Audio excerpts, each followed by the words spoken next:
Hello everyone. This is Amin Joyo, a representative of Sindh Abhyas Academy, and today we are gathered here regarding two wonderful events.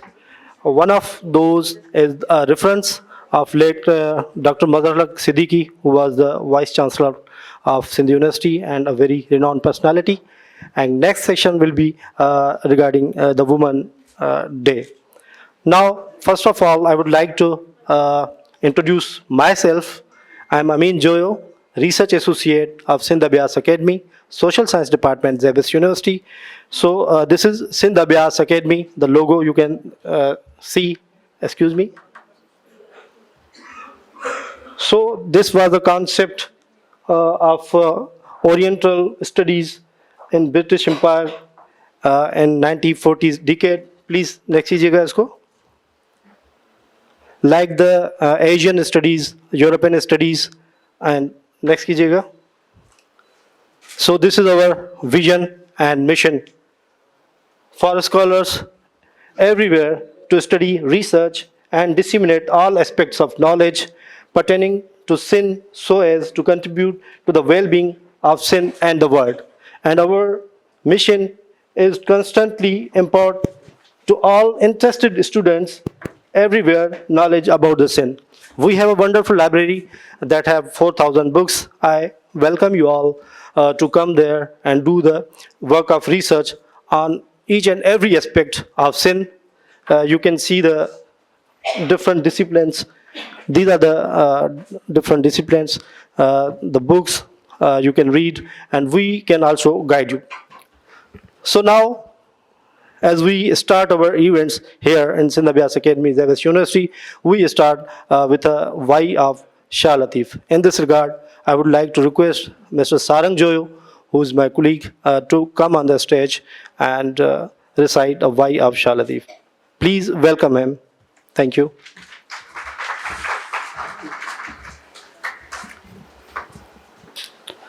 सब खां पहिरीं समूरनि आयल महिमाननि खे भलीकार कयूं था.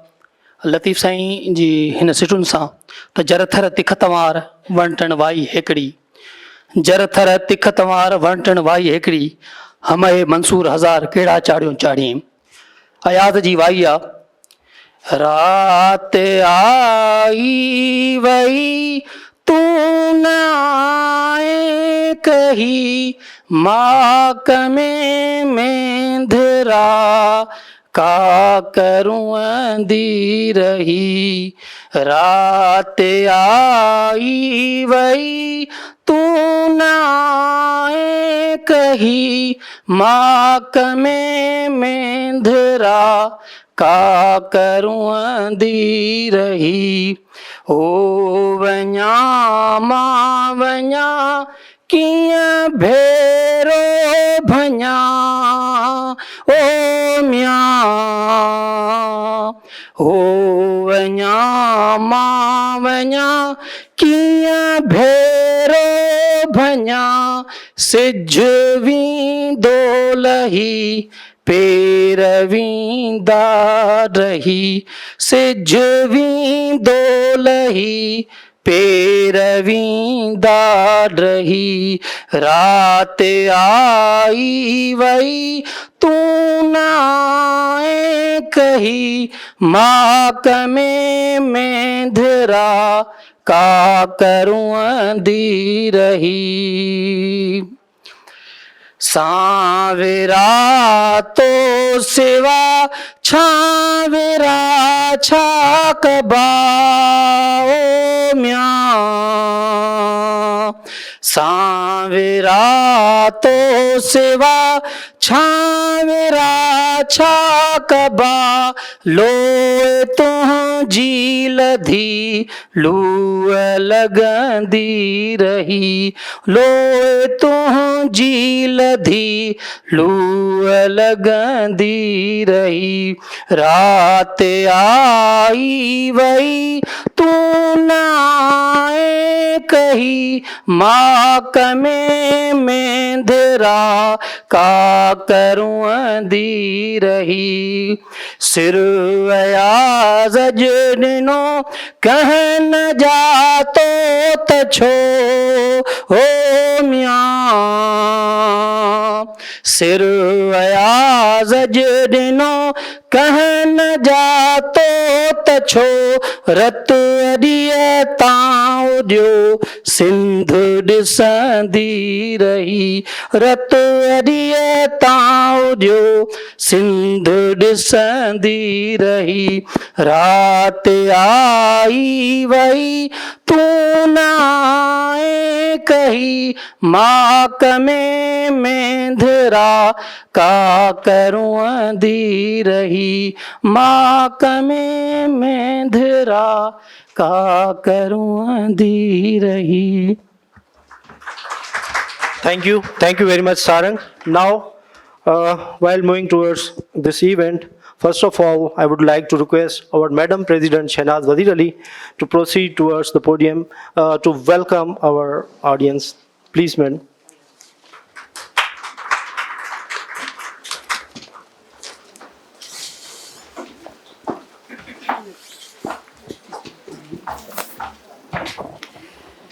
Bismillahirrahmanirrahim. It is an honor and a privilege for me to welcome every single person who's here to the International Women's Day, and also in memory of Mazharul Haq Siddiqui Saab, who was an icon in the province of Sindh for his dedicated services in education and institutional governance at the university, tertiary level, and also for education across Pakistan. So I'm particularly pleased to welcome the sisters of Mazharul Haq Siddiqui Saab, Madam Sultana, and Dr. Saiba, who are here. And also to welcome Ms. Rubina Brohi, the chairperson of the Sindh Commission on the Status of Women. I think that it is appropriate that in the month of March, that we are looking at the developments on the political, social, economic status of women, particularly in Sindh. Sindh is actually a very progressive province in many ways. और अभी आपने कलाम भी सुना, और मेरा ख्याल में हर शख्स यहाँ पे जो मौजूद है उनको मालूम है कि सिंध में जो एक सूफ़ी सोच है वो एक बहुत एनलाइटेंड सोच है, बहुत प्रोग्रेसिव सोच है, और वो एक इंटेलेक्चुअल एनलाइटनमेंट को और उजागर करती है.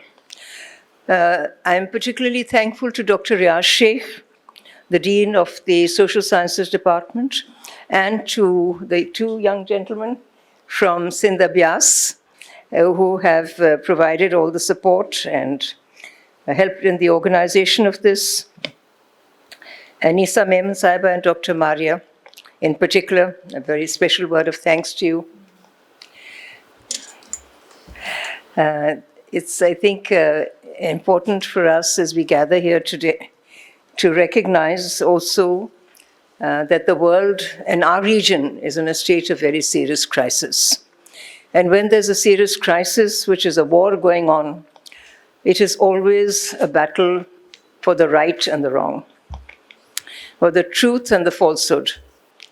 And for those who stand on principles and who believe in the people, the rights of the people, in which, of course, women, children, minorities, and everybody is included. And we should not forget that.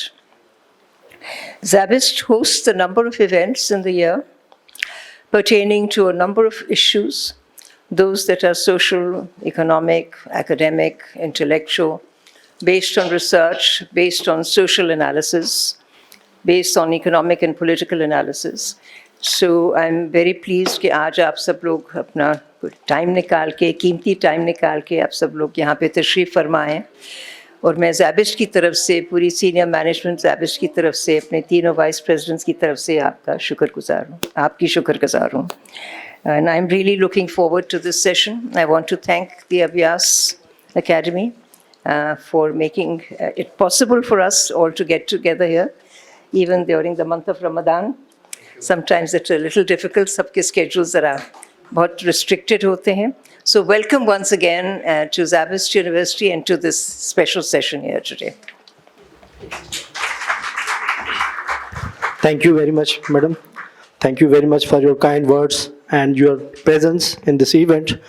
Now, I would like to request Dr. Maria Badvi for further proceedings of this event. Please welcome her, Dr. Maria Badvi.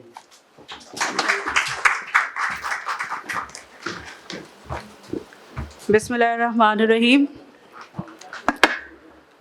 Honorable guest of honor, Hum TV Network President Madam Sultana Siddiqui, Mr. Shamsul Haq Memon, BOG EFT, Vice Chancellor, Jana Sindh Medical University, Dr. Amjad Siraj Memon Saab, Professor Dr. Khurshid Nurani, the mentor of the Soni chapter, Chief Guest Advocate Rubina Brohi Saiba, Chairperson Sindh Commission, Mrs. Anisa, the moderator for the first session, Mrs. Shahnaz Wazir Ali for welcoming us so beautifully to your institution, the moderator for the second session, Marvi Evan, Director of Sindh Abhyas Academy, Zaibist, Dr. Riaz Sheikh.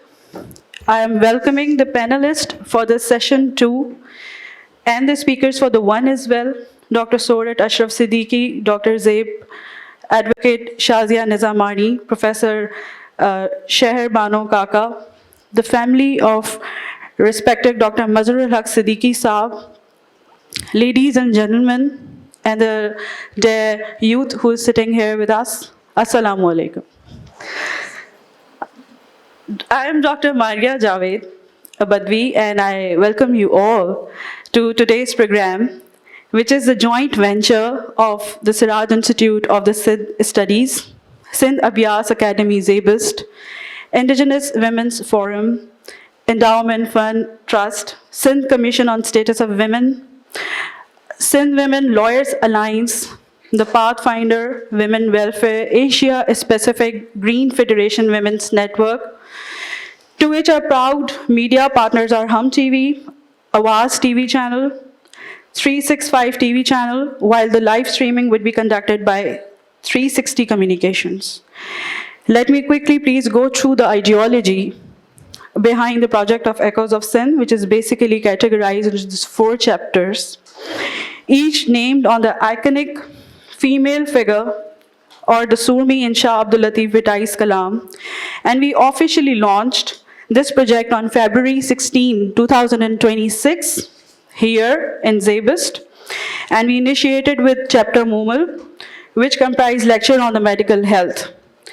And today's program is official beginning of the chapter Sohni. The occasion of International Women's Day. Let me just define that Soni is not just a young lady sitting on a clay pot and trying to cross the waters. Soni is ideology. She's a complete school of thought. Soni is another name of resilience, empowerment, and a message for the collective efforts rather than individualism.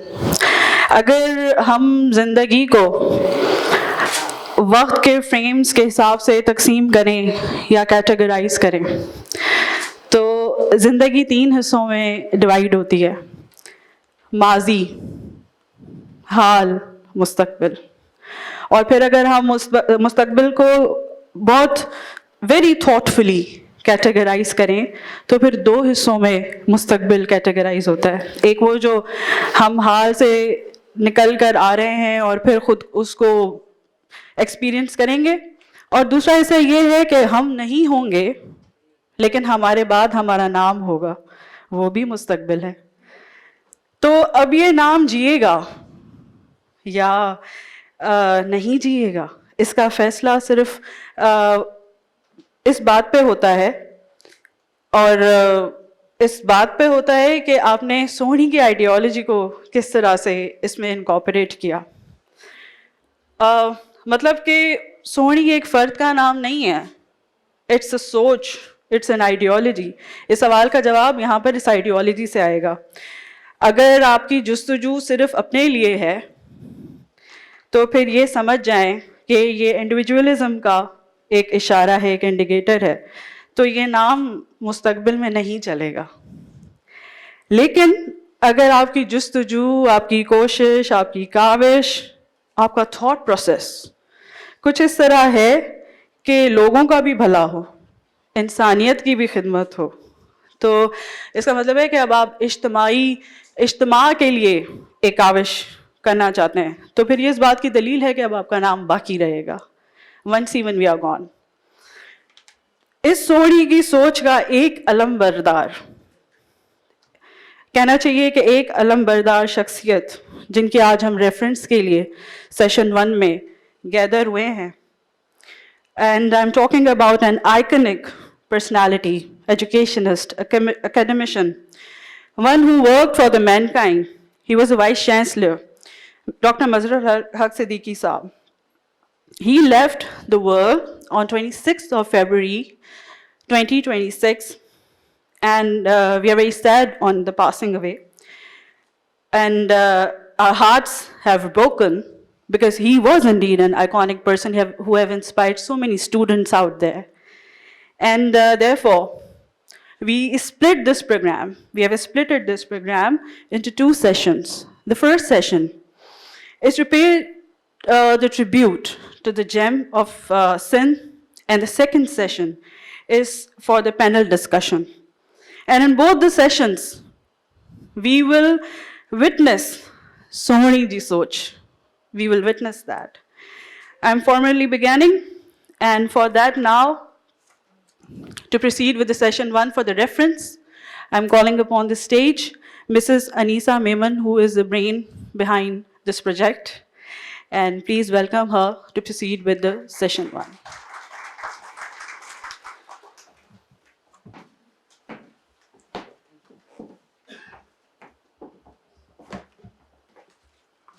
अस्सलामुअलैकुम।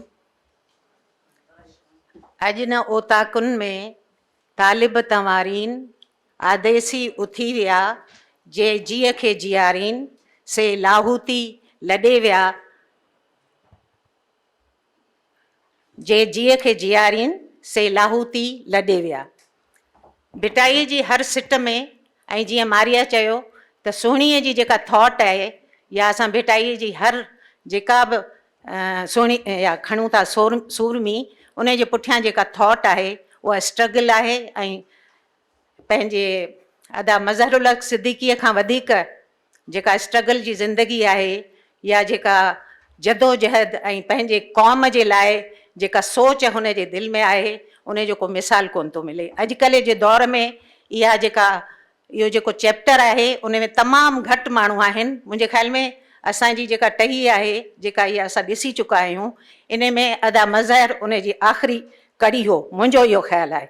हाणे थी सघे थो त असां वटि अञा बि ॿिया माण्हू हुजनि जेके इन ॻाल्हि सां इख़्तिलाफ़ु कंदा हुजनि, पर अदा मज़हर सिद्दीक़ीअ जेको पंहिंजो तालीम जो ॾीओ सॼी सिंध में ॿारियो, उन जा 12 साल हुन सिंध यूनिवर्सिटी खे जेके ॾिना, उन जे लाइ असां वटि का लफ़्ज़ कोन्हनि त असां उन जी उन ख़िदमत खे, हू पंहिंजो ब्यूरोक्रेसी में पंहिंजो नालो कमाए वियो, पंहिंजे सॼे ख़ानदान खे वुमेन एम्पावरमेंट जो जेको पैगाम ॾेई वियो, उन जो मिसाल असां वटि उन जूं भेणूं मौजूदु आहिनि, उन जो सॼो ख़ानदान मौजूदु आहे। मां सभिनी खां पहिरीं असल में मां हिकिड़ी ॻाल्हि तव्हांखे ॿुधायां त मारिया जेका सुहिणीअ जी थॉट जी जेका ॻाल्हि कई न, उन मूंखे थोरो इमोशनल करे छॾियो। त मां जेका आहियां, उहा जेका मां ॻाल्हि ज़हन में सोचे वेठी हुअसि अदा मज़हर जे लाइ थी ॻाल्हायां, उहा सफ़ा पोयां हली वई। सो बहरहाल त मां सभिनी खे भलीकार चवां थी, पंहिंजे आपा सुल्ताना खे, अदी ख़ुर्शीद खे, ऐं अदा अशरफ खे, ऐं ज़ुहैर खे, ऐं सॼी फैमिलीअ खे जेके हिते असां वटि अॼु शामिल आहिनि हिन रेफरेंस में। ऐं मां सभिनी खां पहिरीं हिननि खे अदा मुनवर बि अचिणो हो, पर शायदि हुनजी तबियत ठीकु कान्हे, त उन वरी चयो त मां थोरी देरि खां पोइ थो अचां।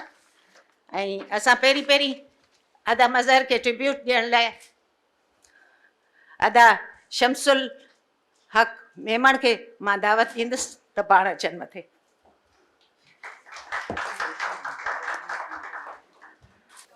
हाणे मां दरख़्वास्त कंदुसि डॉक्टर अमजद सिराज खे त पाण अचनि मथे।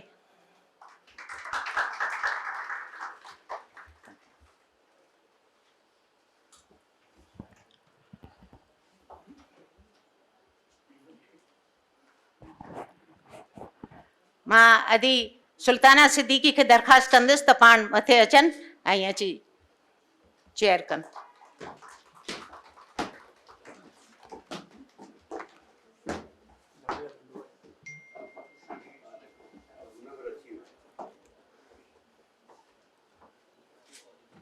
हाणे मां अदा ज़ुहैर खे गुज़ारिश कंदसि त पाण अचनि।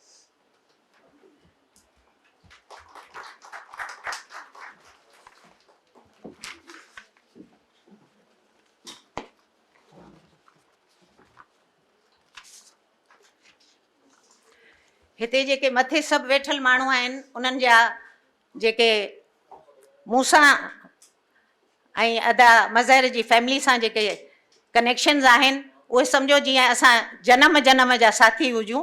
असां जॾहिं अखि खोली आहे त उन जे साॻे पाड़े में रहिया आहियूं, जॾहिं पढ़िया आहियूं त साॻियुनि यूनिवर्सिटियुनि साॻियुनि कॉलेजिस में असां गॾु पढ़िया आहियूं। वरी उन खां पोइ जॾहिं प्रोफेशनल हुन में आया आहियूं त अदा सिराज ऐं अदा मज़हरुल हक़ सिद्दीकी CSS गॾु कई ऐं पाण तमामु वॾे आइकॉनिक पोज़ीशन्स ताईं जेको फेडरल इस्टेब्लिशमेंट सेक्रेटरी खां पोइ वरी वाइस चांसलर ऐं खोड़ सारियूं शयूं जेके आहिनि उहे मथे तमामु घणी मंज़िल ते पहुता। ऐं उन खां अलावा असांखे ईअं लॻंदो आहे त हुननि जी फैमिली ऐं असांजी फैमिली सफ़ा जाड़नि भाउरनि भेणुनि वांगुरु आहियूं। सो मां हाणे उन में सभिनी खां पहिरीं दरख़्वास्त कंदुसि डॉक्टर अमजद सिराज खे त उहो अची अदा मज़हरुल हक़ सिद्दीकी लाइ तव्हांखे पंहिंजे ख़्यालनि जो इज़हार करे। डॉक्टर अमजद सिराज।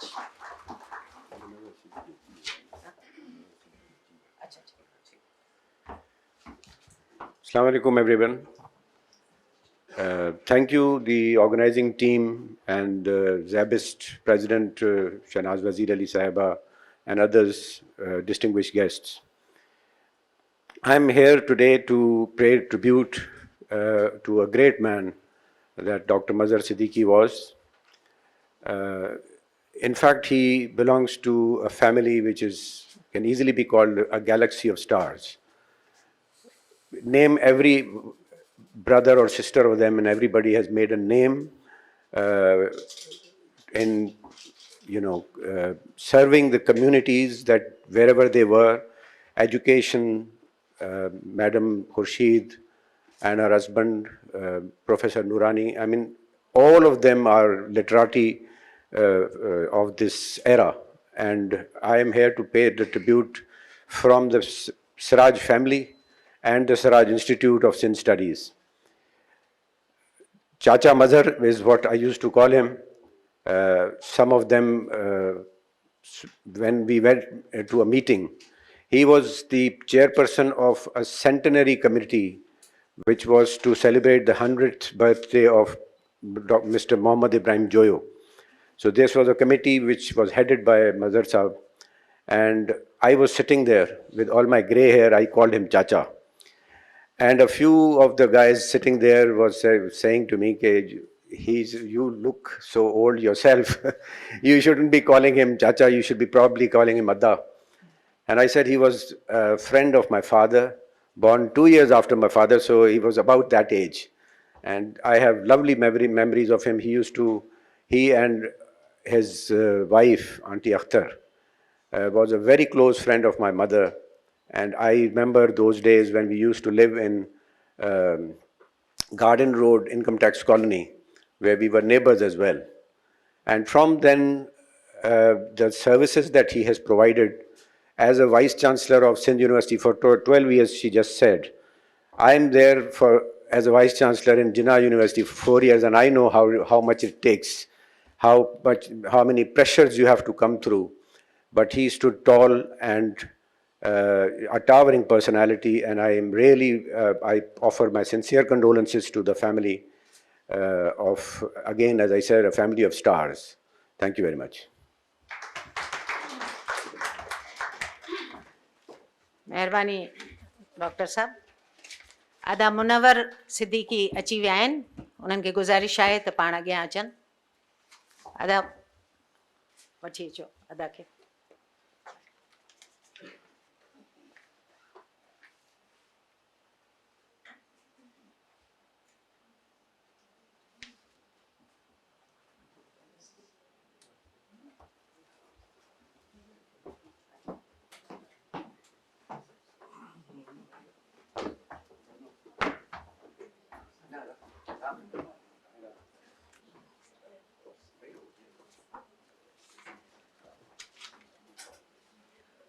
असांखे ॾाढी दिलि खे इत्मीनान थियो त अदा मज़हर जो सभिनी में नंढो भाउ जेको इतफ़ाक़ सां असां स्कूल मेट बि आहियूं, मॉडल स्कूल में असां सां हिकिड़ो साल सीनियर हूंदो हो, अदा मुनवर आलम सिद्दीकी साहब।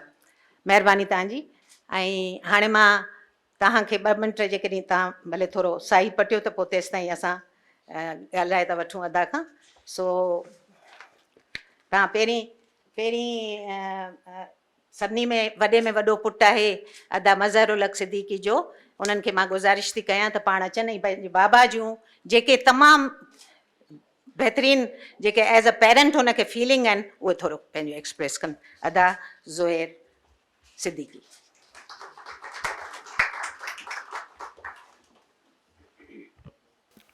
Assalamu alaikum. Since this is a women empowerment also, so I would like to say something, and then I'll talk about my dad. Ada Siraj chayo ke it's a family of all stars. So the person behind that is our grandmother. She's the one who is responsible for all the success in our family. So I look up to all of them with pride. When I come to my dad, actually I wasn't prepared. I was just asked to speak on it, but Papa had a great relationship with all of us, not only my brothers and sisters, but his brothers and sisters too. He acted as an elder of the entire family. He would treat each one of us according to our capabilities and how we needed assistance. I remember my sister Zabia, he would treat her very specially, similarly when it comes to other sisters and us. He would help us and assist us in different things. We are here because of him. Especially when I talk about myself, I mean, when you think about a person who is in civil services, going through education, which is in arts, you wouldn't think that he would have the vision. The most important time for a young person is when he has to decide after doing his intermediate what area he needs to pick. So I was very clear that I didn't want to go to civil service. I was very clear that I didn't want to pick medicine. So he said, okay, so why don't you go and pick computers? And it was 40 years back when nobody knew much about computers. But he not only said that, but he said that don't go in hardware, go and pick software field. So because of him, his advice, I picked an area which is right now, when we think about it, 40 years back, nobody thought that this would be the area where people would be all focusing. So right now, when we look in the industry, every field has software in it. So I'm very grateful to him for his guidance. Similarly, he guided so many people, not only in our family, but anyone who came to him and touched him. So he's touched a lot of people. And when I meet those people, they look at me with respect, and this is all because of him. Thank you, Dad.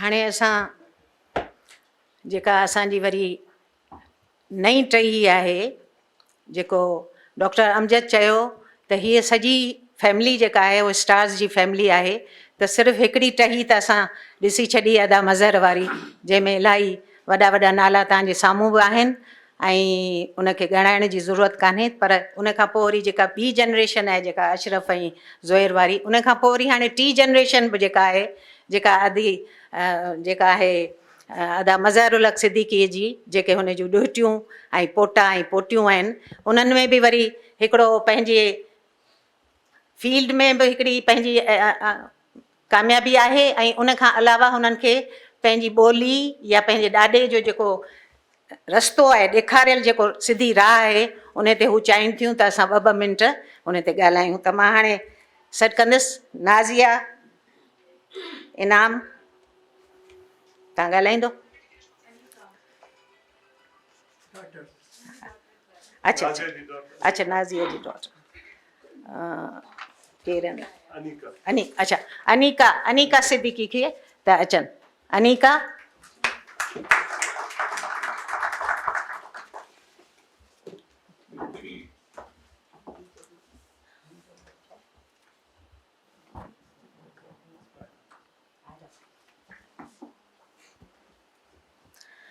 Assalamu alaikum.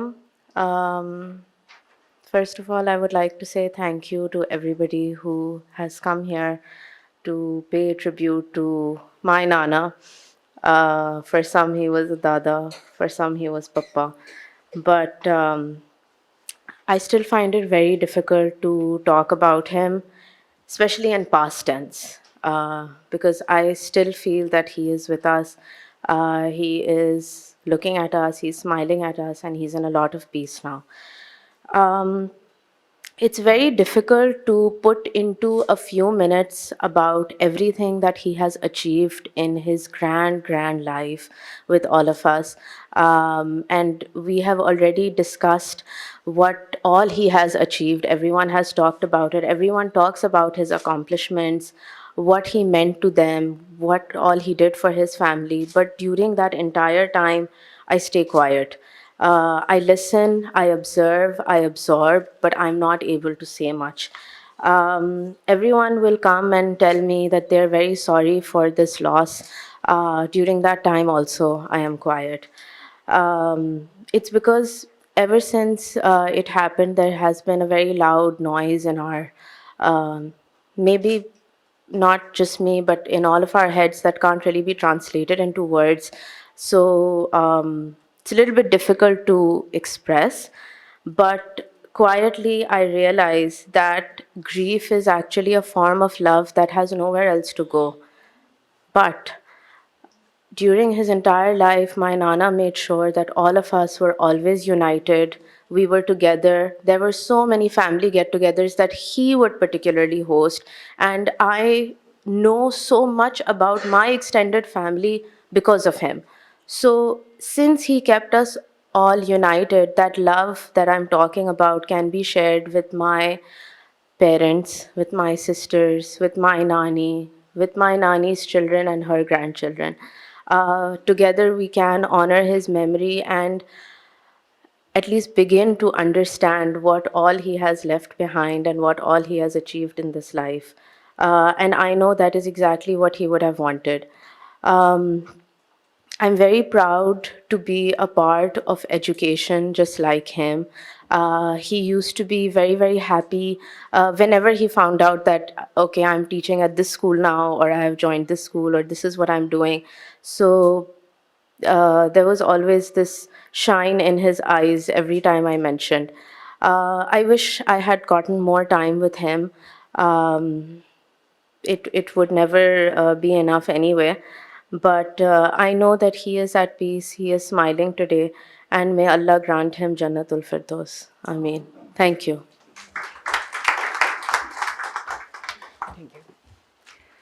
हाणे मां सॾींदसि आयरा इनाम खे त हूअ बि अची पंहिंजे लाइ ॻाल्हाए।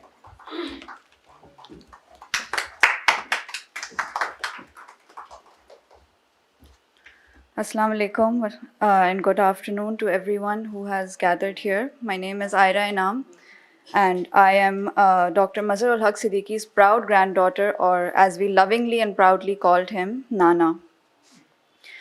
When I began writing this speech, I paused for a long time. I felt I did not have the words worthy enough to honor my beloved Nana.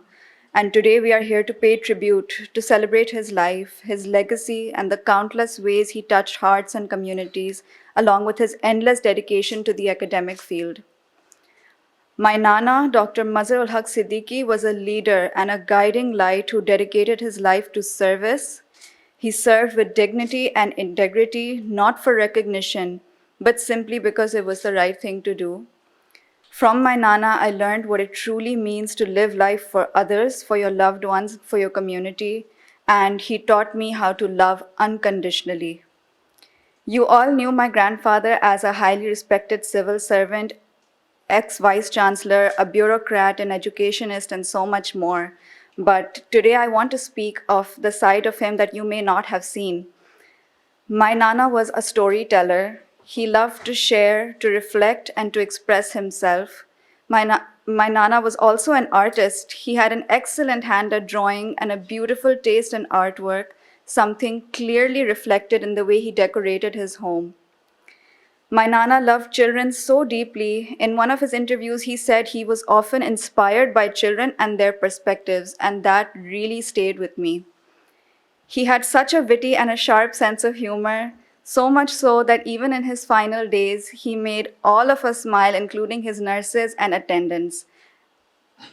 And my Nana had a secret twin. He was 66 years apart from his twin, born on the same day as him. I was his twin.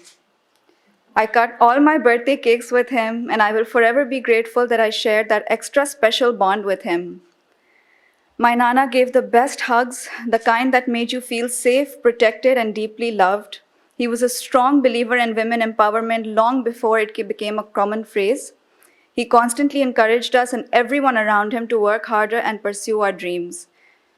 A beautiful example of this is his beloved sister, Appa Sultana Siddiqui. To my Nana, we will make you proud. We promise to carry you forward from your knowledge, your courage, your humor, and your belief in women like me. We will think of you before every important decision we make. You will always be a part of me and a part of everyone who is here today to honor you. I love you, my Nana, and I always will. We will miss your stories, we will miss your hugs, and we will miss your hip hip hooray. We will carry you forward in the way we love, in the way we treat others, and the way we love. May Allah grant you the highest place in Jannah, reunite us with you in the hereafter, and give us the strength to honor your legacy every single day. Ameen. Thank you. Thank U. हाणे मां हिकिड़ी नई ॻाल्हि थी तव्हांखे ॿुधायां त असां भाउर भेणूं पंहिंजे भाउरनि सां जीअं अटैच हूंदा आहियूं या औलाद जीअं अटैच हूंदो आहे उहो त पंहिंजी ॻाल्हि सम्झ में अचे थी, पर हिकिड़ी नोंहं जेका आहे उहा उन ख़ानदान में अची ऐं उन जे लाइ जेको ॻाल्हाए थी उहो मूंखे जॾहिं मां ॿुधां थी त मुंहिंजा वार कांडारजी था वञनि। मां हाणे सॾियां थी सोरठ अशरफ सिद्दीकी खे, जेका अदा मज़हरुल हक़ सिद्दीकी जी नोंहं आहे, पर उहा हुनजो सम्झो हिकिड़ो सॼो परतो हुन मां नज़र थो अचे त हूअ जेका हिन वक़्तु असां वटि मौजूदु आहे उहा सॼी अदा मज़हर जी कोशिशुनि सां ऐं उन जी इनकरेजमेंट सां जेका हुन जी पुराणो जेको ज़हन में जेका हींअर ॻाल्हि करे वई नंढड़ी त वुमेन एम्पावरमेंट जेका आहे उहा असांजे जेको जड़ो कर ब्लड में अची वई आहे, त असां हिन भेण खे ॿुधंदासीं सोरठ खे त उहा छा थी ख़्यालु रखे अदा मज़हरुल हक़ सिद्दीकी लाइ। Sorath Siddiqui.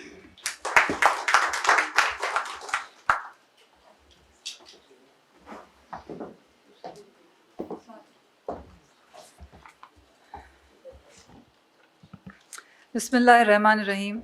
Thank you very much, Auntie, for your kind words. I really feel honored today. I would like to thank the organizers for giving me this opportunity to share my thoughts and memories. But first, I would like to pay tribute to my dearest uncle. Today, we gather with heavy hearts, yet with deep gratitude to remember and honor the life of Mr. Mazharul Haq Siddiqui. For the world, he was a distinguished educationist, a vice chancellor, and a respected federal and provincial secretary. But for us, he was much more than titles and offices. He was a man with unshakable commitment to serve humanity. हमेशा चई माण्हुनि लाइ कमु कयो, माण्हुनि लाइ कमु कयो, सच ॻाल्हायो। जॾहिं हॉस्पिटल में मूंखे चई पहिरियों दफ़ा इहा ॻाल्हि कई, पैसे जे पोयां न भॼिजो, पर सच ॻाल्हायो, बसि माण्हुनि लाइ कमु कयो। My father-in-law believed that authority was not a privilege, but a responsibility. He stood firmly for merit and fairness. He believed deeply that bright future of a nation lies in educating its youth, both men and women. Those who worked with him knew him as a firm and decisive, sometimes calling him the Iron Man. But behind that firmness was a soft heart, a humble soul, and a sincere respect for knowledge and hard work. He believed that every honest effort deserved acknowledgement and every sincere voice needs to be heard. As a family, we saw the same values at home that world saw in public life: discipline, kindness, wisdom, and authority. He taught not through lectures, but through examples. He showed that a meaningful life is one lived in service to others. हमेशा ईअं चवंदो, माण्हुनि जी ख़िदमत कयो, माण्हुनि जी ख़िदमत कयो. Dear uncle, thank you very much for everything. We will carry on with your legacy in every step we take. Now I will share my experiences, जेके मुंहिंजा तजुर्बा रहिया अंकल सां. आउं इन ॻाल्हि जी शुरूआत कंदसि अलाह जो शुक्र अदा कंदे त आउं पैदा थियसि मसूद नूरानी साहिब जे घर में ऐं मूं आला तालीम हासिल कई. हुननि मूंखे बहितरीनु तालीम ॾिनी. मूं MBBS कयो ऐं मूं 3rd पोज़ीशन हासिल कई हुई MBBS में. वरी ॿी ख़ुशकिस्मती त मुंहिंजी शादी मज़हरुल हक़ सिद्दीकी साहिब जे पुटु अशरफ ज़ुबैर सिद्दीकी सां थी. शुक्र अलाह जो. ऐं आउं अलाह ताला जो शुक्र थी अदा कयां त मां हुनजी फैमिली जो हिसो थियसि. हाणे जीअं मूं तव्हांखे ॿुधायो त जॾहिं मुंहिंजी शादी थी 1998 डिसंबर में, हा, त मूं MBBS कयो हो ऐं मूंखे पढ़ाई जो इलाही शौक़ु हो. त शुरूआत कयमि अंकल सां. जॾहिं अंकल जी फैमिली में शामिलु थियसि त मां MBBS हुअसि, पर मूंखे पढ़ाई जो शौक़ु हो. But today I am the first professor of ophthalmology in the state of Qatar at Qatar University. Today I am the first pediatric ophthalmologist who is North American certified from Sindh, and I am the only pediatric ophthalmology surgeon in the state of Qatar. And it's all, it's all because of his vision, beliefs, and family support. तव्हांखे ख़बर आहे जेको पंहिंजो culture आहे, जेको पंहिंजो religion आहे, इन में औरत जी प्राइमरी रिस्पॉन्सिबिलिटी आहे तालीम आहे. असां तालीम याफ़्ता औरतूं आहियूं, पर असां जॾहिं शादी करे वञूं था त असांखे इहो ॿुधायो वञे थो त primary responsibility is husband, then raise the family, and then second priority is your profession, right. त जॾहिं मां शादी करे आयसि मूंखे शौक़ु त इलाही हो पढ़ण जो, त जेके मूं हीअ सभु अचीवमेंट्स कयूं आहिनि पंहिंजी फैमिली सपोर्ट सां कयूं आहिनि, अंकल ऐं आंटी जी फैमिली सपोर्ट सां. प्राइमरीली मूंखे एजुकेशन ऐं शौक़ु सॼी महिनत मुंहिंजे माउ पीउ मुंहिंजे जीन्स में ॾिनी, ऐं पोइ अॻियां वधाइण लाइ अंकल जी फैमिली, अंकल पाण मूंखे इलाही सपोर्ट कयो. ऐं मां तव्हांखे नंढा नंढा एग्ज़ाम्पल्स थी ॾियां, पर तव्हां ॾिसजो हिन में केॾी मूंखे सपोर्ट मिली ऐं अंकल जी पर्सनैलिटी हुन मां रिफ्लेक्ट थींदी त अंकल कीअं हो. सो शादी करे आयसि. शादी खे अञा 2 महीना बि न थिया. अंकल वॉज इन इस्लामाबाद, ही वर इन कराची. त अंकल मूंखां फ़ोन करे सलाम तो हमेशह कंदो, पुटु कीअं आई, छा पई करी. हिकिड़े ॾींहुं फ़ोन कई न, ॿियो ॾींहुं, इट वॉज जनवरी 1999. त मूंखे चयईं त पुटु कीअं आई अंकल, आउं ठीकु आहियां. पुटु छा पई करी. मां ख़ुशि थी चयोमांसि अंकल आउं अशरफ जा कपिड़ा इस्त्री पई कयां. त चई उहो त ठीकु आहे, पर तोखे पोस्ट ग्रेजुएशन करणी आहे, तूं इम्तिहान जी तयारी कॾहिं कंदी आहे. मूंखे एॾी ख़ुशी थी, पढ़ाई जो हुअईं शौक़ु. मूं खयो पंहिंजो बस्तो, लाइब्रेरी जॉइन कई. अशरफ मूंखे ऑफिस छॾींदो. 4 महीना मूं तयारी कई ऐं I clear the exam in first attempt. एॾो ख़ुशि थियो जो तव्हांखे मां ॿुधाए नथी सघां जेतिरो मुंहिंजो पीउ ख़ुशि थियो. जॾहिं मुंहिंजी शादी थी त मूंखे मुंहिंजे पीउ चयो, हाणे तुंहिंजा माउ पीउ अंकल मज़हर ऐं आंटी अख़्तर आहिनि, ऐं हुननि इहो थी ॾेखारियो. अच्छा, पोइ जॾहिं हाणे पार्ट 1 थी वियो, 4 साल ट्रेनिंग कबी आहे. 4 साल ट्रेनिंग शुरू कयमि JPMC में. सर्जरी सिखणु शुरू कईसीं. कम्युनिटी वर्क जॉब शुरू ॿिन्हिनि तरफ़ां, अबू जी जीन्स मां बि, अंकल जी फैमिली मां बि. कम्युनिटी में आई कैम्प करणु वियासीं, मिठी वियासीं. आऊं मुंहिंजी assistant professor, she was a lady also, हिकिड़ो एसोसिएट प्रोफेसर JPMC मां. मिठी वियासीं, आई कैम्प कईसीं, कम्युनिटी वर्क कयोसीं. अच्छा, असां स्टॉप ओवर कयो वापसी में. अंकल हूंदा वाइस चांसलर हुन ज़माने में, त VC हाउस में स्टॉप ओवर कयोसीं. ऐं ख़बर कोन्हे टाइम केॾी महिल पिया अचूं, केॾी महिल सर्जरीज़ ख़तमु थींदी. वियासीं, uncle was in his office. त आंटी तव्हांखे ख़बर आहे, my great mother in law an angel and our family. त उन असांखे विहारो. यकदमि अंकल खे फ़ोन कई. ऐं तव्हां यकीन कयो, I was a junior doctor, just a resident. अञा मां RMO बि कोन्ह थी हुयसि. सोरठ आई आहे न, डॉक्टर्स आहिनि. अंकल पंहिंजी ऑफिस मां उथियो, यकीन कयो, ऐं आयो, असां सां मिलियो. मां एॾी ख़ुशि थियसि त मुंहिंजी त तव्हां सोचे सघो था, मुंहिंजी इमेज मुंहिंजे डिपार्टमेंट में, मुंहिंजो सेकेंड हेड ऑफ डिपार्टमेंट मूंसां गॾु हो. त हूअ जेका लेडी डॉक्टर हुई न, हुन मुंहिंजी तारीफ़ूं शुरू कयूं. त मां हिनखे सोरे खे ॿुधायां थी केॾी होशियारु आहे. त चयईं कि she is very hard working, determine, focus, बहुत अच्छी सर्जरी करे लेती. ऐं चयईं उहा डॉक्टरनी थी चए, she is my right hand. And you know what uncle said? Uncle said, she is my both hands. ऐं तव्हां यकीन कयो मूंखे एॾी ख़ुशी थी ऐं तव्हां सोचो मूंखे उअई पढ़ाई लिखाई जो शौक़ु, पोइ बसि पोइ वधंदी वियसि। पोइ उहो फाइनल एग्ज़ाम आयो जंहिंखां सभु हर को पाकिस्तान में घबराईंदो आहे। असांजो टॉप मोस्ट एग्ज़ाम आहे कॉलेज ऑफ फिजिशियन सर्जन्स जो, and it runs for 3 days। So I went for the exam, training पूरी थी वई, हिकिड़ो ॾींहुं इम्तिहान ॾियसि, थोरो सो आसानु हूंदो आहे, ज़बरदस्त थी वियो। ॿिए ॾींहुं इम्तिहान ॾियसि, थोरो गड़बड़ थी, अंकल फ़ोन कयो इम्तिहान कीअं थियो? मूं चयो अंकल अॼु सही न थियो, पर जेको सुभाणे इम्तिहान आहे न 3 ॾींहुं, उन में मूंखे मरीज़ ॾेखारींदा, 6 मरीज़ मूंखे ॾेखारींदा तकड़ा तकड़ा, ऐं पाकिस्तान जा टॉप ऑप्थेल्मोलॉजिस्ट ईंदा जेको मुंहिंजो इम्तिहान वठंदा, but I think I am not prepared, I don't think I can make it. ऐं थोरी मां इमोशनल थियसि, छो जो स्ट्रेस पढ़ाई, त इमोशनल थियसि, थोरो मुंहिंजो रोअणु निकिरी वियो। अबू खे ख़बर आहे इम्तिहान में थोरो मुंहिंजो रोअणु निकिरी वेंदो आहे, पर पास करे ईंदी आहियां। अच्छा, अंकल चयो अंकल तूं बिल्कुलु फ़िक्रु न कर, तूं बिल्कुलु न रो, तूं रुगो पाण खे कंपोज़ कर, सुभाणे इम्तिहान ॾे, तूं पास थींदी। आउं हींअर नमाज़ पढ़ंदुसि, मसलो विछाए, आउं तुंहिंजे लाइ अलाह ताला जे अॻियां रोईंदुसि ऐं दुआ घुरंदुसि, तूं पास थी। नेक्स्ट डे सेम डे असांजी रिज़ल्ट ईंदी आहे 5 बजे।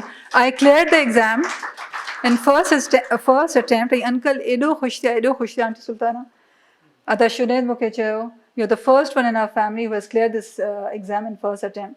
Uncle said this is my daughter in law, that's why she cleared it in first attempt. So ईअं करे करे करे करे पोइ मुंहिंजो तालीम में वधंदी वियसि। अच्छा, इहा हिकिड़ी फेलोशिप ख़तमु थी, हाणे चुप करे वेही रहियो न, वरी वधीक शौक़ु त मूंखे ॿारनि जी अखियुनि में स्पेशलाइज़ करिणो आहे। त मूंखे हिकिड़ी ऑफर आई ऐं इलाही शॉर्ट नोटिस हो, त तव्हां FCPS क्लियर कयो, तव्हां साल लाइ वञो इस्लामाबाद, पीडियाट्रिक ऑप्थेल्मोलॉजी ॿारनि जी अखियुनि में फेलोशिप करे अचो, and then you come back and we'll start a small unit at civil hospital Karachi specially dedicated to paediatric eye diseases. तो ॿारनि जो यूनिट खुलंदो, you will be leading the department, but you have to take the training first. So my husband was posted in Karachi.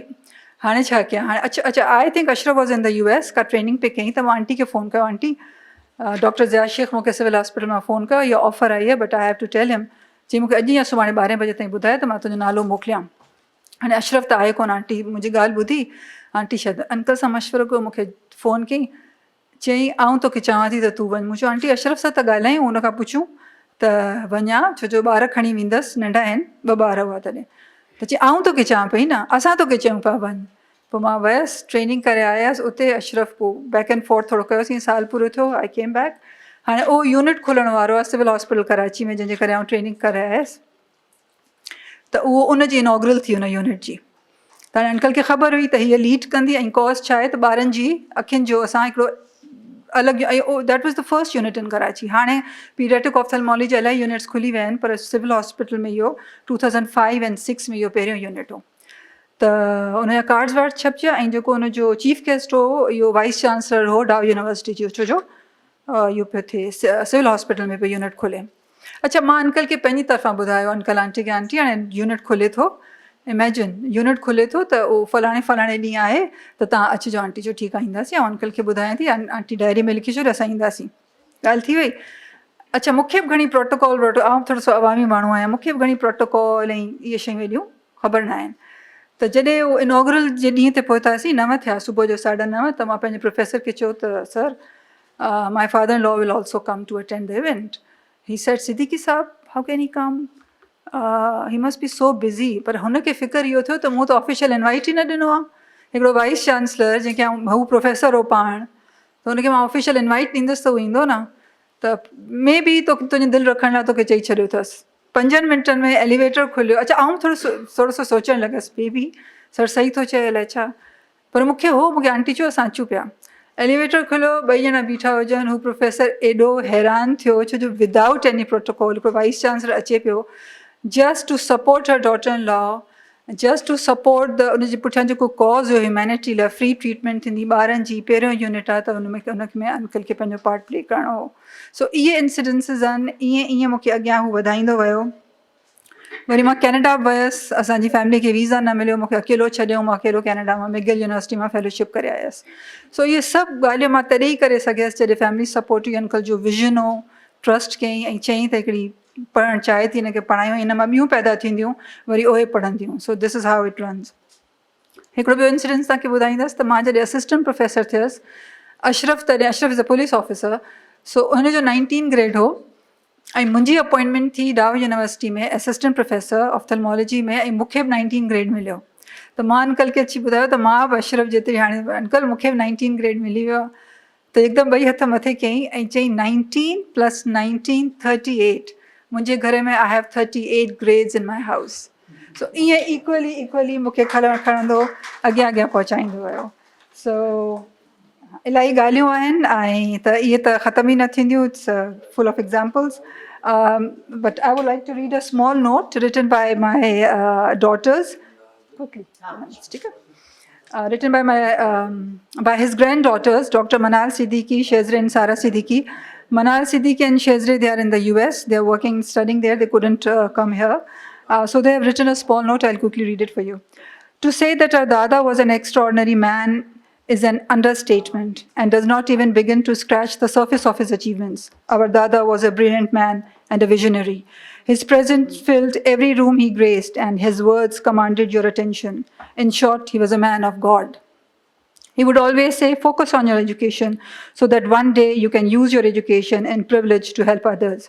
He was a role model for us, and one day we hope to achieve even a fraction of his achievements and to make him proud and make difference in the world. Because of his vision, we are a part of a family that highly values women's education and independence. One evening, all his granddaughters were sitting in his study. When he walked in to see this scene, he was overcome with joy and he said, I am so happy to see many women working in my study. And he sat down to join us. Because of his beliefs and efforts, we can live the life we are living today. Two young women, Manal and Shezre, working and studying in the United States, away from our family, to make his dreams come true. We thank God every day for blessing us with the most wonderful and supportive grandfather. Because of him, we can live our lives in the way we want with no one to hold us back. Dada, we are proud. We are so proud to be part of your family and to have your name. Thank you for everything. We love you more than we can express, and we will miss you forever. Dear uncle, the fact you are no longer here will always be painful for me, but you will always remain in my heart until we meet again. Thank you very much for your attention.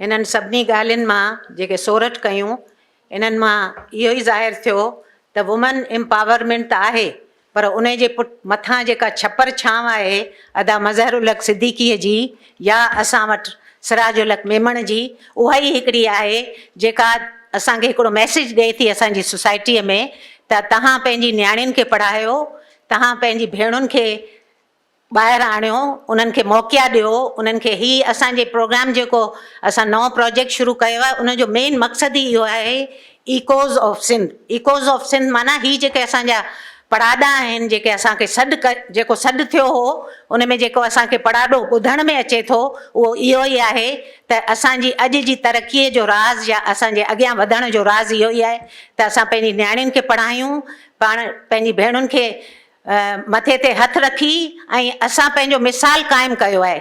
इन में जेके असांजूं highly qualified Sorath तव्हांखे ॿुधायो त असांखे हिकिड़ी नंढड़ी सपोर्ट जी ज़रूरत आहे, पोइ असां पंहिंजा रस्ता पाणे कढी वेंदा आहियूं, उन जी मिसाल ॾियण जी ज़रूरत न आहे। छो त हदी सुल्ताना हिते वेठी आहे, आपा खुर्शीद नूरानी हिते वेठी आहे, पाण सोरठ 10 सालनि खां पोइ सोरठ अञा किथे वञी एलिवेट थींदी उहा असां सोचे बि नथा सघूं। त ॿार नंढा नंढा जेके अचनि था इहे सभु इन ई सपोर्ट जे करे आहिनि जो असांजा जेके भाउर आहिनि उन्हनि असांखे इहो मैदान ॾिनो। ऐं मैदान में तव्हांखे मां हिकिड़ी ॻाल्हि इहो मैसेज ज़रूरु ॾियणु चाहींदसि त तव्हां कंहिं बि यूनिवर्सिटी में वञो था त उते जेके छोकिरा आहिनि उन्हनि जी एतिरी परफॉर्मेंस कान्हे जेतिरियूं असांजूं नियाणियूं जिन खे मौक़िया मिलिया आहिनि उहे अची अॻियां निकिरी आयूं आहिनि। ऐं हीउ मैदान मिसाल आउं थी तव्हांखे ॿुधायां, हीउ मुंहिंजो हिकिड़ो ग्रुप आहे वुमेन एम्पावर्ड ग्रुप जेको मां हाणे ठाहियो आहे, इंडिजिनियस ग्रुप।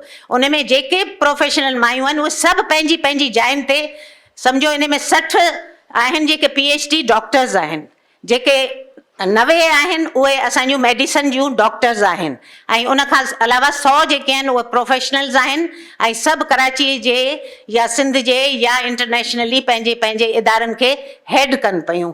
त असां वटि क़ाबिलियत जी घटिताई कान्हे, असांखे मौक़नि जी घटिताई हुई ऐं असांखे जिथे जिथे चांस मिलियो आहे उते असां पाण मल्हायो आहे ऐं इंशाअल्लाह असांखे जीअं चांसिस मिलंदा रहंदा असां इन खां वधीक एलिवेट कंदासीं। हाणे मां तव्हांखे अदा मुनवर आलम खे दरख़्वास्त कंदसि त पाण अदा मज़हरुल हक़ लाइ ॿ टे लफ़्ज़ ॻाल्हाए। अदा मुनवर आलम सिद्दीकी साहब।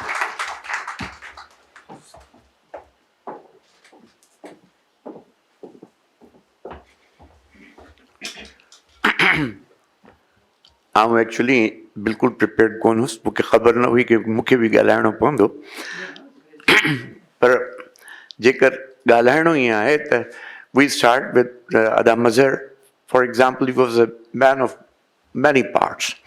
He was a mentor, he was a teacher, he was a great person as a bureaucrat, and apart from that, he was a great brother. And not only great brother, but actually our father died early, and for me, he was a father figure. So that is what Ada Mazhar was.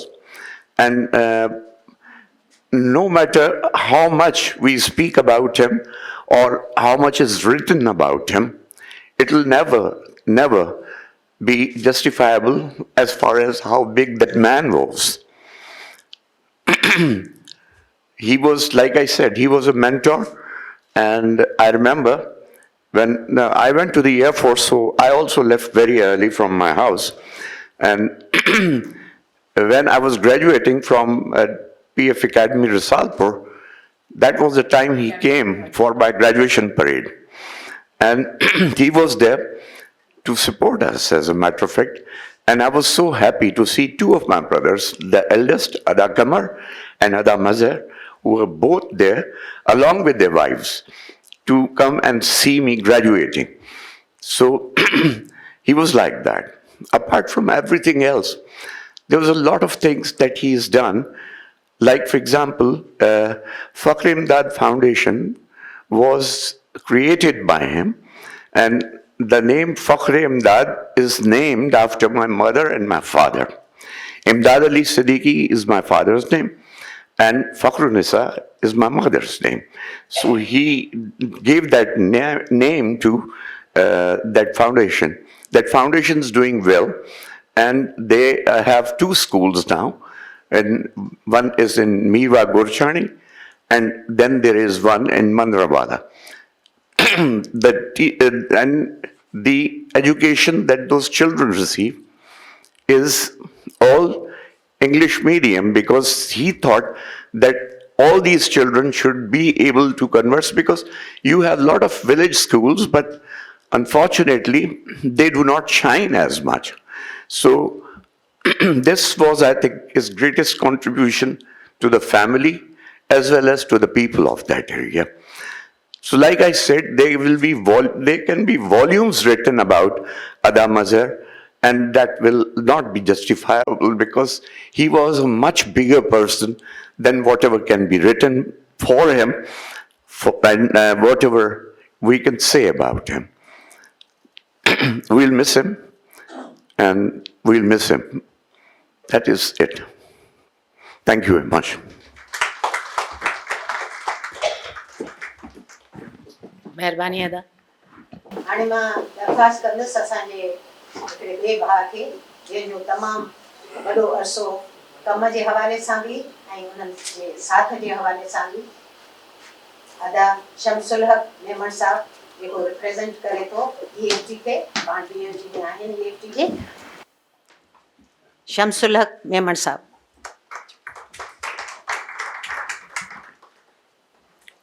महिरबानी अदी अनीस।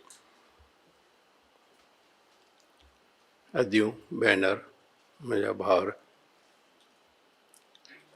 मूंखे ख़ुशी आहे ऐं ख़ुशकिस्मती बि आहे त मां अदा मज़हर सिद्दीकीअ जे सॼे घर जो फ़र्दु आहियां। उहो सॼे घर जो फ़र्दु कीअं रहियुसि, जो अॻे वक़्त जी जेका एजुकेशन सिस्टम हो, तो 4 सिंधीअ जा मां सखर में पढ़ियुसि, पोइ वरी बाबा साईं मरहूम जी ट्रांसफ़र थी हैदराबाद। मां गवर्नमेंट हाई स्कूल हाणे उनखे गोल्ड बिल्डिंग जे भरिसां था चवनि उन में मां एडमिशन वरिती। सो कुझु ॾींहंनि खां पोइ बाबा साईं मूंखे चयो त मूंसां गॾु रहे करे थो कमु थो करे इमदाद अली सिद्दीकी, उन जो घरु आहे। सो मूंखे उन घर जी हैदराबाद वारे घर जी गाॾी खाते वारे घर जी मूंखे अॻु में ई ख़बर हुई चङा जहांगीर मूंसां गॾु पढ़ंदो विहंदो। पोइ उन टाइम खां मूंखे साल यादि न आहिनि, उन वक़्त खां वठी मां उन फैमिलीअ सां ॻंढियल रहियुसि। आपा मरहूम ज़ीनत उहा ट्यूशन ॾींदी, उहा पढ़ाईंदी हूंदी। नंढा हूंदा हुआसीं पोइ उते मूं अदा मज़ार खे ॾिठो, पर घणो करे ॿाहिरि रहंदो, वरी कॾहिं हिते घर में ईंदो। संदन वालदा अल्हम्दुलिल्लाह अलाह से उनखे बि जन्नत ॾियारी ॾे, ॾाढी कुर्ब वारी मोहबत वारी, ॾाढी कुर्ब वारी जीअं अमड़ियुनि जो मोहबत हूंदी आहे। पोइ आपा ज़ीनत मरहुमा उहा पढ़ाईंदी। बाक़ी आपा सुल्ताना सिद्दीकी हींअर बि चयोमांसि मुंहिंजो आपा सुल्ताना सिद्दीकी जो कमु हूंदो त हुन कमरे मां निकिरी वरी ॿिए कमरे वेंदी त वेंदे वेंदे मुंहिंजो कनु पटे वेंदी। मां चवंदो हुउसि आपा ज़ीनत खे, हाणे मां रोज़ु मुंहिंजा कन जेके आहिनि आपा सुल्ताना पैदी छिके, भला चयोसि त रोज़ु कॾहिं हिकिड़ो पटे पिया पासे ॿियो पटे, न त मुंहिंजा जेके आहिनि कन त सॼा हेठि मथे थी वेंदा। चई त पोइ ईअं बि ठीकु आहे, ऐं तुंहिंजी जेका शनाख़त आहे ईअं थींदी त शम्स कहिड़ो चयो जंहिंजो हिकु कनु नंढो आहे हिकिड़ो वॾो कनु अथसि। पोइ कॾहिं पाण पढ़ाईंदी, वरी अदा सरफराज़ मरहूम आपा खे काॾे वञिणो हूंदो त अदा सरफराज़ मरहूम उनखे ॾींदी।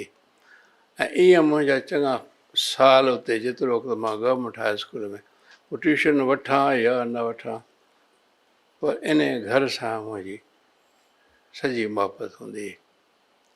विच में हिकिड़ी ॻाल्हि यादि अचे थी, लंडन में डॉक्टर नूरानी साहब खे फ़ोन कयुमि, उहो काॾे निकिरी वियो वाक ते। पोइ आपा ख़ुर्शीद फ़ोन कई, खईं सो जॾहिं चई हा हा तव्हां उहे शम्स दीन जेके हुया उते हूंदा। मूं चयो तव्हां त मुंहिंजा टीन खड़काए छॾिया, मां दीन कॾहिं रहियो ई न आहियां।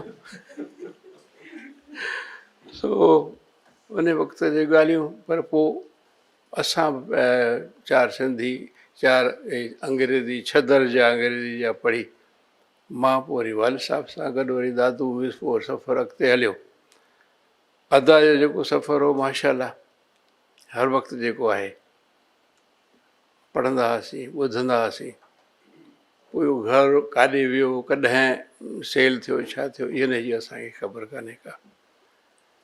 पर वक़्फ़े वक़्फ़े ते आपा सुल्ताना सां हिकिड़ो दफ़ो डिघी मुलाक़ात थी, जो मां एकेडमी पास करे मुंहिंजी पोस्टिंग थी अचे हैदराबाद में, मियानी फॉरेस्ट जेको आहे उहो रेस्ट हाउस मुंहिंजे जुरिसडिक्शन में हुयो। आपा मूंखे फ़ोन कयो, मूं चयो तव्हां जेॾी महिल चओ।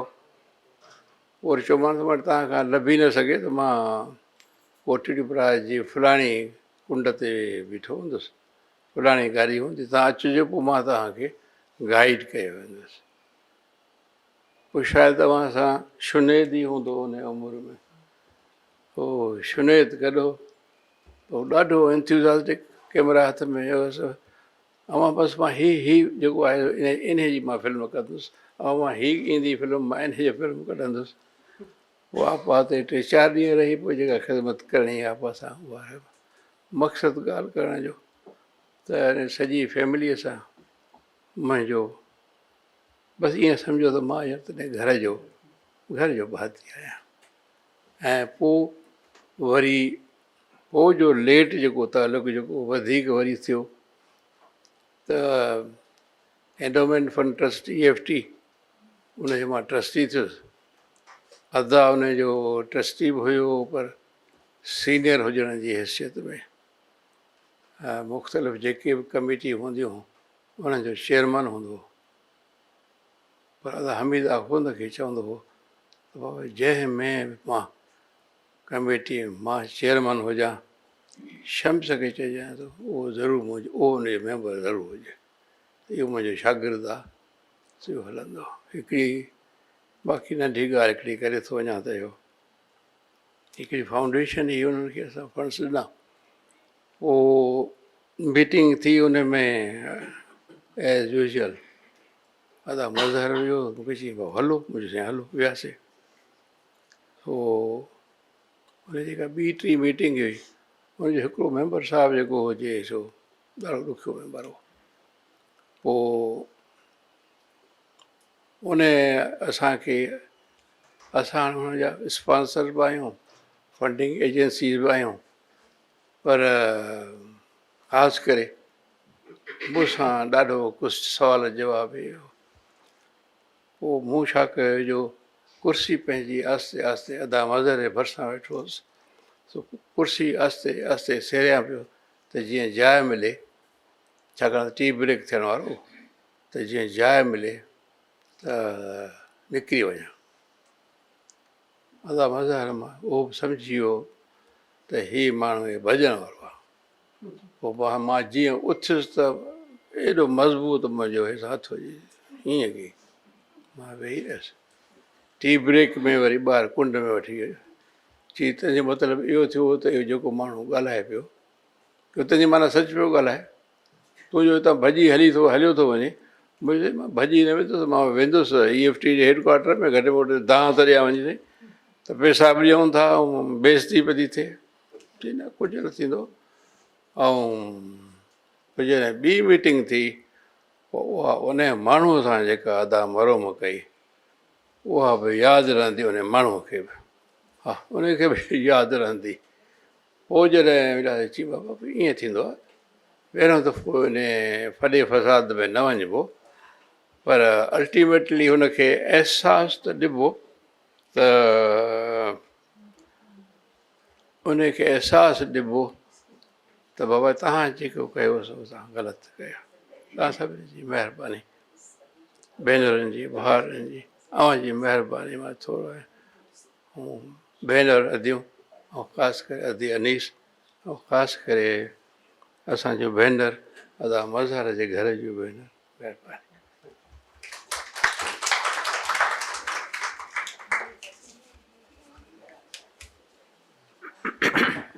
महिरबानी अदा शम्स। ऐं हीअ जेका शख़्सियत आहे डॉक्टर मज़हरुल हक़ सिद्दीकीअ जी, इहो सिंधीअ में चवंदा आहिनि न हिकिड़ियूं देवमालाई शख़्सियतूं हूंदियूं आहिनि, उन्हनि जी एतिरा पहलू हूंदा आहिनि ज़िंदगीअ जा जो उन जे कहिड़े कहिड़े पहलूअ खे माण्हू पकिड़े उन ते कुझु लिखे या ॻाल्हाए। ऐं मां हिकिड़ी ॻाल्हि हिते कंदी हलां त Siraj institute of Sindh studies जे क़याम खां पोइ असां सिराजुल हक़ मेमण जूं जेके कंट्रीब्यूशन्स हुयूं उन्हनि खे 25 किताबनि जी शिकिल में छपराए ट्रांसलेशन्स या डिफरेंट शयूं कयूं आहिनि। हाणे इहो ई साॻियो पैटर्न ऐं मूंखे मुंहिंजी भेण सुल्ताना सां डिस्कस करे चुका आहियूं त असां अदा मज़हरुल हक़ सिद्दीकी जी जेका बि कंट्रीब्यूशन आहे हिन सोसाइटीअ में, छो त हू पाण हिकिड़ो तमामु वॾी शख़्सियत सां गॾोगॾु असांजे लाइ राह मशल करे वियो आहे, असांजो रोल मॉडल आहे, त उनखे असां ईअं कोन छॾे ॾींदासीं। असां पंहिंजी क़ौम खे ॿुधाईंदासीं त असां वटि अहिड़ा बि हीरा आहिनि जेके असांजे समाज में तमामु वॾी हैसियत रखनि था ऐं असां उन्हनि खे बजाए इन जे जो असां उन्हनि जी वरसियुनि ते ऐं उन्हनि जी बर्थडेज़ ते को अहिड़ो प्रोग्राम कयूं, असां उन्हनि खे मल्हाईंदासीं। मल्हाइण जो मतिलबु आहे असां वी विल सेलिब्रेट देम, उन्हनि जो अचीवमेंट खे सेलिब्रेट कंदासीं। सो मां हाणे दावत ॾींदसि पंहिंजी भेण आपा सुल्ताना सिद्दीकी खे, जेका पाण हिकिड़ी एम्पावर्ड विमन त आहे, पर उन जे पुठियां जेको अदा मज़हरुल हक़ सिद्दीकी जो रोल आहे उहे पाण अचनि थियूं ऐं ॿुधाइनि थियूं त हूअ हिन हेॾी वॾी कदावर शख़्सियत जेका आहे उहा पंहिंजे भाउ जे सपोर्ट सां ऐं पंहिंजे हुन जो जेको ज़हन में हो त हिकिड़ी औरत जेका आहे उहा सॼे समाज खे कीअं थी बदिलाए अचे। सो महिरबानी करे तव्हां हाणे अदी सुल्ताना सिद्दीकी खे वेलकम कयो। सुल्ताना सिद्दीकी साहिबा।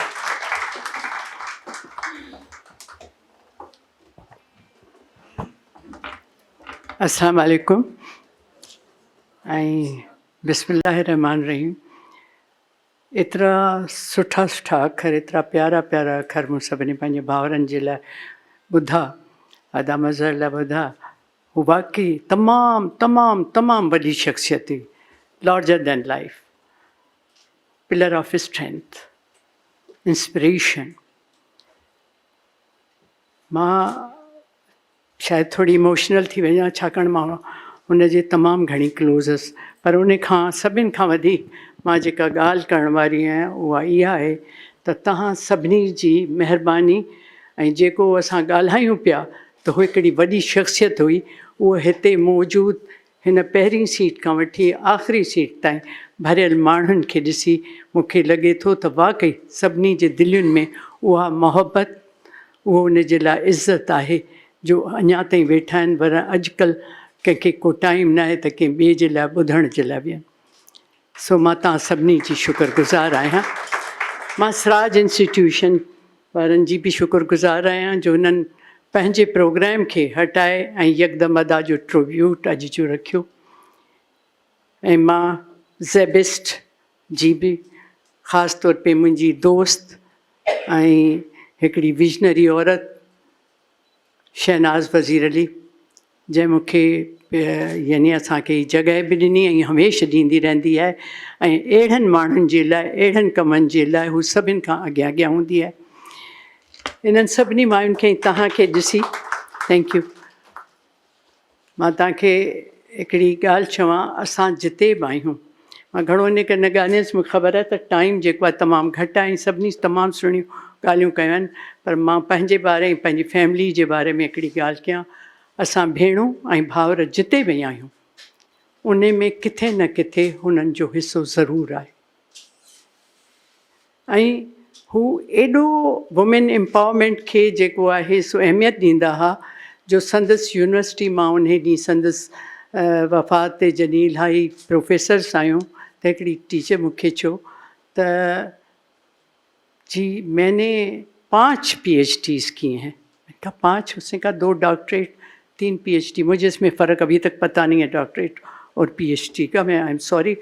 तो मैं पूछती रही तो उन्होंने कहा कि वो इसलिए कि मज़हर साहब ने मुझे कहा तुम बड़ी ब्रिलियंट हो, तुम्हें तो करना चाहिए। वो ज़ूलॉजी में थी। मैंने कहा अच्छा। फिर दूसरी खातून ने आके मुझे कहा कि मैं इसलिए उर्दू में कि बहुत से लोग इस बात को समझ सकें कि वो किस कदर औरतों की इज़्ज़त और करते थे। हम बहन भाइयों से तो प्यार था ही, लेकिन अपनी माँ के लिए जो उसका प्यार था वो बयान से ऊपर है। और वही जो चीज़ उन्होंने सिखाई वो की, तो दूसरी खातून ने आके कहा कि जब वो वाइस चांसलर होके आए थे तो यूनिवर्सिटी में किसी की मजाल नहीं थी कि कोई अपनी मर्ज़ी से चले, क्योंकि इतनी सियासत थी। तो GS सिंह भी, दूसरे लोग भी, तो हम लोग हॉस्टल में रहते थे। ये इरफाना मल्लाह थी जिसने मुझे कहा, मेरी पहली दफ़ा मुलाकात हुई, कहने लगे कि हम नीचे वॉक नहीं कर सकते थे और वो लड़के दन दन आते फिरते थे। तो हम सर के पास गए और उनसे कहा कि सर हमें वॉक नहीं कर सकते शाम को, यहाँ वो लड़के हमें करने नहीं देते। उसने रजिस्ट्रार को भी बुलाया, कुछ लोगों को।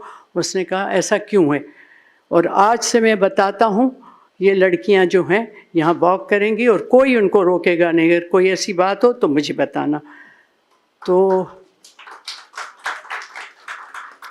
उन्होंने कहा कि रजिस्ट्रार साहब साईं पोइ हुननि जे लाइ ॿिए रोड तां वॉकिंग करायूं। हुन चयो मूंखे ख़बरदार जे इहा कंहिं ॻाल्हि चई, जिते वणंदियूं जेॾी महिल वणंदियूं वॉक कंदियूं ऐं केरु हुनखे कुझु न चवंदो। ऐं उन खां पोइ हुन चयो त असां अहिड़े फ़राख़ दिली सां घुमंदा हुआसीं जंहिंजी का हद न आहे। त इहे ई मिसाल असां वटि बि आहिनि। जिते मां आहियां उते, जिते मुंहिंजा भाउर बि आहिनि उते बि उन्हनि जो हिसो, पर मुंहिंजे ऐं मुंहिंजे औलाद खे अॻियां वधाइण, इनकरेजमेंट ऐं जेका कॉन्फिडेंस ॾियणु, उहो मुंहिंजे भाउ जे करे आहे, मज़हर भाउ जे करे। जहिड़ी तरह सोरठ चयो त शाबाश, मां त कमरे में घिड़ंदी हुअसि, अॼु ॾींहं ताईं बीमार बि हूंदो त ॿई हथ मथे खे कंदो विया ऐं चंड खां मथे वेंदी, हीअ सिज खां मथे वेंदी, जेतिरी तूं आहीं उन खां मथे उॾाम, ऐं मूंखे तो ते फ़ख़्रु आहे। ऐं अक्सर माण्हुनि खे चवंदो हो त मुंहिंजी भेण मुंहिंजी आइडियल आहे, मुंहिंजो फ़ख़्रु आहे। हुन जूं सभु भेणूं भाउर हुन जा फ़ख़्रु रहिया। मां उन जा चंद शयूं ॿुधाईंदसि ऐं पोइ इजाज़त वठंदसि त नंढियूं नंढियूं ॻाल्हियूं कीअं हू तरबियत में ॾींदो हो। मूंखे यादि आहे त असां सभु, मुंहिंजा ॿार, हुन जा ॿार, मुंहिंजी भेणुनि जा ॿार बि ईअं टेबल वॾी हूंदी ना मानीअ ते वेहंदा, चवणु लॻो भाई सभु मूंखे ॿुधायो, मूंखे अॼु ॾींहं ताईं यादि आहे, उहा कहिड़ी शइ आहे जेका जेतिरी विरहायो ओतिरी वधंदी वञे। हर को ॿारु सोचे पियो त मूंखे बि थोरो ख़्यालु न थियो त कंहिं कुझु चयो कुझु, हुन चयो मोहबत। तव्हां जेतिरी मोहबत हिकिड़ी अहिड़ी शइ आहे, जेतिरो विरहाईंदा ओतिरो वधंदा। ॿियो हुन जी हूंदी हुई त ज़िंदगी में जेको तव्हां जॾहिं आया आहियो, जेसीं तव्हां ॿियनि जी ख़िदमत नथा कयो, जेतीं तव्हां ॾियो नथा, त मतिलबु सम्झो तव्हां अञा आया ई कोन आहियो। इंसान ऐं इंसानियत उहा आहे जेको ॿिए जो अहसासु, ॿिए जे लाइ प्यार मोहबत उन जे लाइ फीलिंग रखे ऐं उन खे मथे चाढ़े। ईअं न आहे त पाण खे मथे चाढ़ियो। तव्हां जॾहिं ॿियनि खे मथे चाढ़ींदव, अॻियां वधाईंदव, त पोइ जेको आहे तव्हां बि वधंदव, स्पेस ॾींदव त तव्हांजे लाइ स्पेस खुलंदी। ॿी हिकिड़ी ॻाल्हि चवणु लॻी, कुझु माण्हू ईअं ॻाल्हियूं कंदा आहिनि जॾहिं हेॾां होॾां, त चवणु लॻो इहे माण्हू उहे ॻाल्हियूं था कनि जिन में सलाहियत न आहे अॻियां वधण जी। जेके कम वारा माण्हू हूंदा आहिनि उन्हनि खे इहा पचारे ई कोन्हे त केरु छा पियो करे, कंहिंजी गिला ऐं हू कॾहिं करे बि न सघनि। सो इहा आहे आख़िरी ॻाल्हि जेका मां हर वक़्तु हुन जी वंडाईंदी आहियां, ऐं उहा मां उर्दू में चवंदसि ताकी जेके ही त सभु सम्झंदा, पर जेके ईअं ई आहिनि वेठा आहिनि उहे बि सभु सम्झनि। मूंखे चईंदे सुल्ताना देखो, ये मुझे उर्दू में कहने में मुश्किल लग रहा है, लेकिन मैं पहले सिंधी में कहूँ फिर ये बता भी दूंगी। चई त ज़िंदगी में कॾहिं कंहिंजी खां ग़लती थिए त उन खे जे तूं तसीह करणु चाहीं थी त कॾहिं सभिनी जे साम्हूं उन जी बेइज़ती या उन खे न ॿुधाइजे, उहा उन जी बेइज़ती आहे। ऐं जे कॾहिं तूं अकेले में उन खे चवंदीअ त उहा तसीह आहे। ऐं मक़सदु तसीह थियण जो करिजे त उन खे कीअं सुधारे ऐं कीअं अॻियां वधाए। त हुन जो मतिलबु हो कि जैसे उन्होंने कहा कि अगर अकेले में समझाएंगे तो वो तसीह होती है, अगर पब्लिक में अपने किसी कुलीग या दोस्त या छोटे बच्चे को समझाया तो वो तज़लील होती है। तो इसीलिए हमेशा तसीह की तरफ जाना, तज़लील की तरफ नहीं। हर इंसान की इज़्ज़त चाहे छोटा हो बड़ा हो, इज़्ज़त उसकी उतनी है और काम की। उसने मेहनत और मशक्क़त पे हमेशा हमें कहा कि मेहनत के बग़ैर कोई नहीं चढ़ता। ख़ुद भी आखिरी वक्त तक सुबह से वे उठ के काम करता थे। जब वाइस चांसलर, तो याद है मुझे कि सुबह नमाज के बाद बैठते थे और फिर उसके बाद ऑफिस जाते थे, फिर आके शाम को एक एक चीज़, एक एक रजिस्टर खोल के एक एक क्वेश्चन चीज़ें कहता, मैं काम छोड़ता नहीं हूँ क्योंकि मुझे दूसरे दिन जवाब देना है। काम बहुत है, अगर मैंने रखे तो पाइलिप होंगे। और मेहनत करनी चाहिए, मशक्क़त करनी चाहिए, हमें खिदमत करनी चाहिए लोगों की। जहाँ जहाँ जो जो जगह हमें मिली है, हम अपने हिस्से की जो है मेहनत और लोगों की क्या कहते हैं कि जैसे कहते हैं कि मैं अपने हिस्से का काम करता रहता हूँ। जैसे वो एक चिड़िया की मिसाल है कि आग लगी हुई थी और वो चोंच में पानी भरती थी और फेंकती थी, तो लोगों ने कहा कि इससे क्या फ़र्क पड़ता है कि तुम जो है क्या आग बुझ जाएगी। उसने कहा मैं तो अपने हिस्से का काम करती रहती। तो आप सबसे भी यही है कि जिस तरह मेरा भाई चाहता था, जैसे हम लोग चाहते थे, मैं अपने लिए भी चाहती हूँ कि हम मुआशरे के लिए अपने हिस्से का काम करते रहें, तो ये मुआशरा कहाँ से कहाँ तक जाएगा। यही उसकी सोच, यही उसकी थाट थी। बहुत शुक्रिया। महिरबानी हेदी। हाणे असांजो टाइम अची पूरो थियो आहे छो त यूनिवर्सिटी जेका आहे उहा 5 बजे सवाएं 5 बजे ऑफ थींदी आहे इन करे असां हिन पहिरें सेशन खे असां वाइंड अप था कयूं उन खां पहिरीं मां अलीना इनाम ऐं सारा सिद्दीकी खे सॾु कंदसि त उहे अची पंहिंजे नाना जे यादि में ही मेणबतियूं ॿारीनि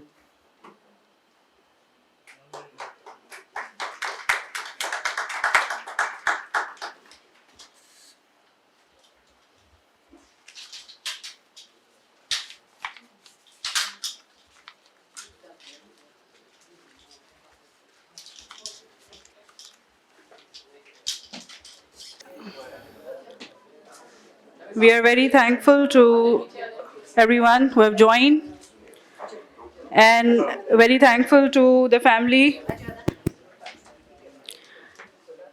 At the same time, our condolences are with you. We are moving further to session 2, and it's about on the occasion of the International Women's Independence, International Women's Day 2026.